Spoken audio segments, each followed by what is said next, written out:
ceremony. If you would, I promise, Robert, to do my best. I promise to do my best. To be worthy of the Junior Assistant Scoutmaster. To be worthy of the Junior Assistant Scoutmaster.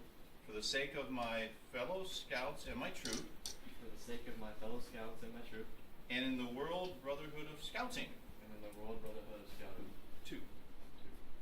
And I want to congratulate you on being appointed to this position.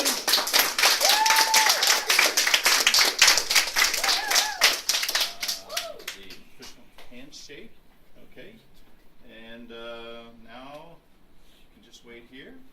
We're going to ask our troop instructor, Keegan, if you would come up forward.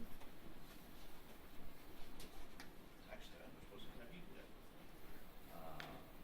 So, Keegan, again, if you, okay, you got your left hand already. And if you will also then follow with me in terms of your installation. I, Keegan, promise to do my best. I, Keegan, promise to do my best. To be worthy of the troop instructor. To be worthy of the troop instructor. For the sake of my fellow Scouts and my troop.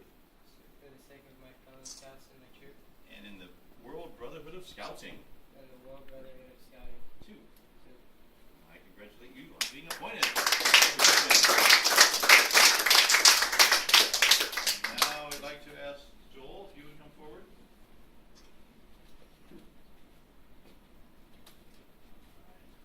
Joel, would you also?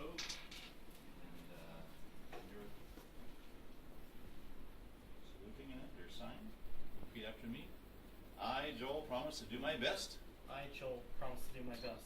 To be worthy of the office of Senior Patrol Leader. To be worthy of the office of Senior Patrol Leader. For the sake of my fellow Scouts and my troop. For the sake of my fellow Scouts and my troop. And in the World Brotherhood of Scouting. And the World Brotherhood of Scouting. 2. And I congratulate you on being elected to this position. Realize that the responsibility that you committed to set the example by living the Scout oath and law in your everyday life. Show Scout spirit in everything that you say and do. Now you're in charge of your troop, but lead them with a firm and gentle hand. So now I pass on the leadership into your hands. Congratulations.